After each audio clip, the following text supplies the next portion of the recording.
Bueno, el tema de pesquero en Canarias está bastante mal, ¿no? O sea, partimos de la base de que la Unión Europea, al entrar España en la Unión Europea, pues se ponen unas medidas muy estrictas de control de la flota.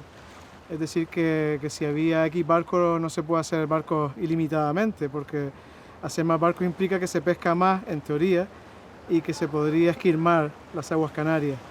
Entonces, con el mismo criterio que se ha hecho con la pesca industrial, pues para los pequeños pesqueros artesanales de Canarias, pues se ha limitado el tonelaje, el arqueo, el volumen de los barcos y la potencia, lo cual ha llevado a un decremento anual muy grande de la flota y a que cada vez tengamos menos pesqueros y menos pescadores.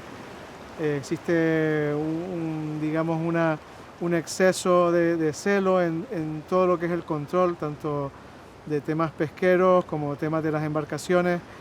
Y claro, todo esto conlleva a que la flota cada vez esté más menguada y con menos probabilidades de renovarse.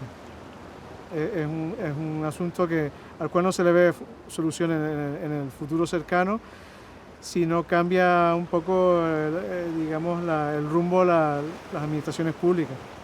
Han reconocido que la flota artesanal canaria es la más antigua de toda España y probablemente de toda Europa, y bueno, han dado el visto bueno para que se renueve la flota. El problema que hay de fondo es que el pescador medio no tiene dinero para renovar un barco, o sea, no puede renovar el barco porque no puede invertir 60.000 euros o 70 o 100.000 euros en hacer un barco nuevo. Entonces, claro, hasta ahora las subvenciones que ha habido para renovar los barcos dan el 30, el 40%, ¿no? Pero no se va a solventar el problema mientras no den el 60, 70, 80% de lo que cuesta el barco al final, porque si no, un pescador normal no va a poder cambiar ese barco, ¿no? Eso aparte después los problemas administrativos que puede haber para construirse los barcos debido al exceso de celo de las administraciones públicas en todo lo relativo a la construcción. Pero bueno, eso es un segundo paso, ¿no? Pero el problema principal es que un pescador medio no tiene dinero, no tiene dinero ni siquiera para afrontar el 30 o el 40% del valor de la nueva construcción. Se está perdiendo, digamos, el nexo de unión entre la gente de hoy en día y las personas que tenían los conocimientos de las técnicas artesanales de pesca o de navegación o de construcción naval. Entonces, claro, ya quedan pocas personas,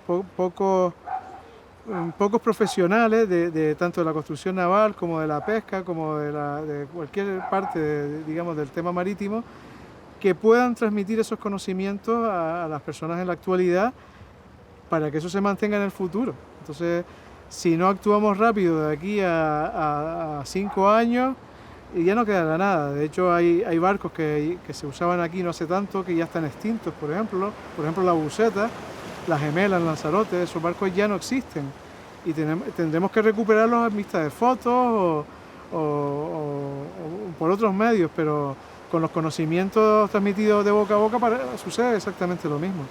En La Palma existió una familia que se llamaba los Arocena, que fabricaron barcos, ellos vinieron del País Vasco en el siglo XVIII y durante todo el siglo XIX fabricaron barcos para la carrera de La Habana y para el cabotaje, mercantes principalmente. Pues para que vean lo poco que se conoce la historia marítima y naval de Canarias, en el Museo Naval de La Palma y en colecciones particulares se conserva la mejor colección de planos de embarcaciones, de barcos mercantes realizados en el siglo XIX fuera de los ámbitos militares, o sea, mercantes. Yo creo que de toda Europa y quizás de todo el mundo, una colección de planos que recibió una medalla de oro en la exposición de Filadelfia en Estados Unidos en 1876.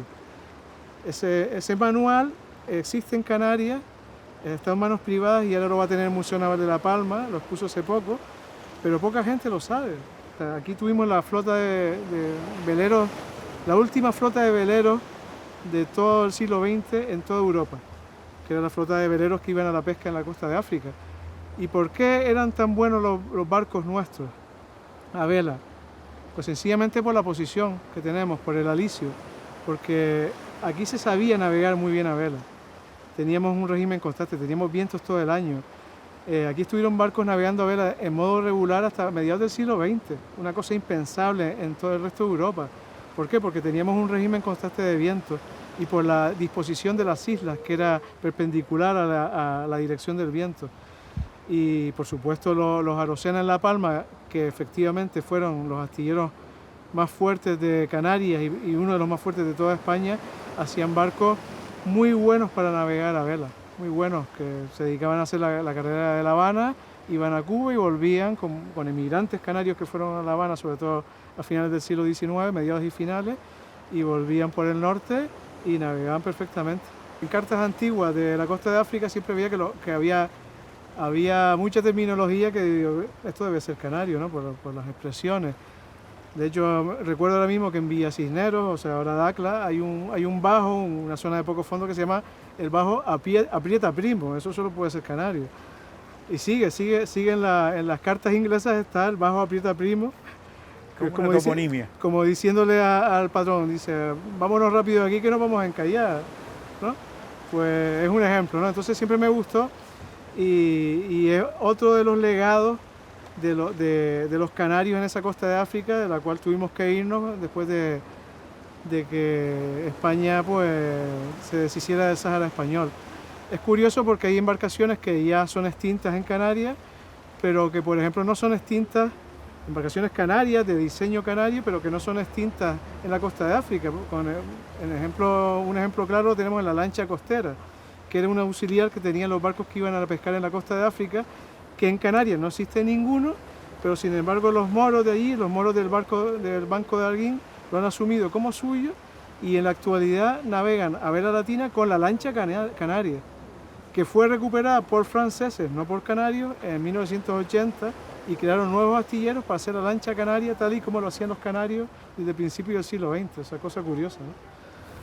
Yo creo que en Gran Canaria en concreto ha habido un problema que no aparece en otras islas, distinguiendo el tema marítimo en dos partes. Una parte, la parte digamos fuera de Las Palmas, que es más de pesca artesanal, más de transporte entre los pequeños puertos o refugios que había en toda la isla, y por último más el tema turístico que la parte industrial, que es el Puerto de la Luz. En el caso del Puerto de la Luz, pues el Puerto de la Luz, la actividad industrial del Puerto de la Luz ha entuyado todo lo que le molestaba, o sea, se ha tragado todo por delante. O sea, no se ha apreciado para nada el tema tradicional ni el patrimonio, y entonces en las distintas épocas del Puerto de la Luz, desde los años 50, que se acabó la carpintería de Ribera en el Puerto de la Luz porque no se hicieron más barcos de madera, pues se olvidó completamente y se entullaron y los barcos que había antiguos sirvieron de relleno para los nuevos muelles y puertos. Entonces al final no quedó ni un barco.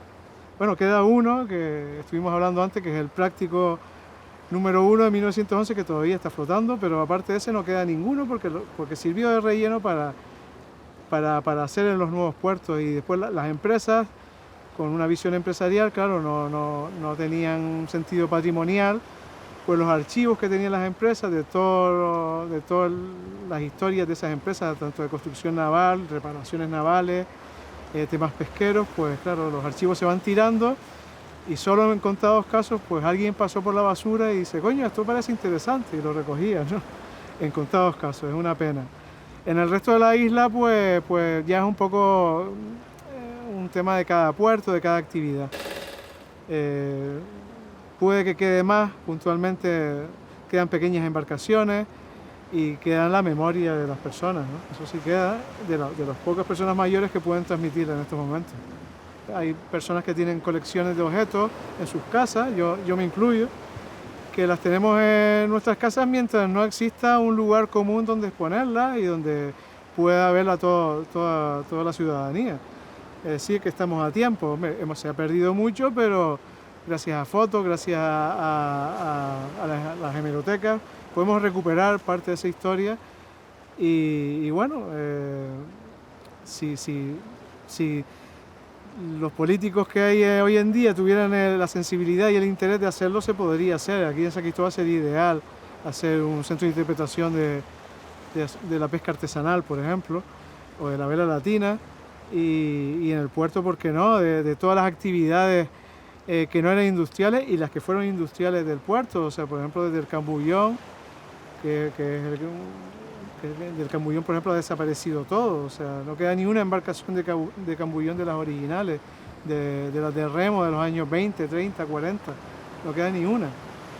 Pero bueno, se podría ilustrar y hacerle ver a las generaciones futuras cómo vivían los habitantes del puerto. No hay que olvidar que el puerto, no existía nada en el puerto a principios del siglo XX, no existía nadie, o sea, no había ni una casa. Es decir, todos los habitantes, los primeros habitantes desde las caravaneras hasta la isleta, fueron a vivir allí a participar en el puerto, de una manera u otra, o sea, a trabajar en el puerto. Y eso no hay que olvidarlo. O sea, entonces todas las familias del puerto, todos los descendientes, son descendientes de personas que trabajaron en el puerto, ya sea como cambulloneros, como consignatarios, como marineros, y eso, como constructores navales en los talleres, y eso es un tema que no debemos olvidar. Es increíble que no exista un centro de interpretación, un museo donde toda esa historia se cuente. Pertenezco a una asociación que se intenta recuperar las embarcaciones que todavía existen por ahí, los barquillos sobre todo, que son las únicas que quedan actualmente de embarcaciones antiguas. Pero no solo eso, sino que hay muchas personas, como te dije, que tienen colecciones de objetos, de memoria, de distintos documentos, y lo suyo es crear un ámbito común, un local, un espacio donde no solo hay una exposición al público, no solo se interprete todo lo que fue nuestro pasado marítimo, sino que también hay un archivo que esté abierto a todas las personas que quieran seguir investigando este tema. Yo me dedico a investigar y bueno, te digo, por ejemplo, que en las capitanías marítimas existen libros de registro de buques del siglo XIX, de 1850 en adelante. Muchas de las cosas que tenía la Armada, los archivos históricos, se sacaron de aquí, se fueron al archivo Álvaro de Bazán, que ahora mismo está prácticamente cerrado, y entonces ya no tenemos acceso a ellos, están en la península.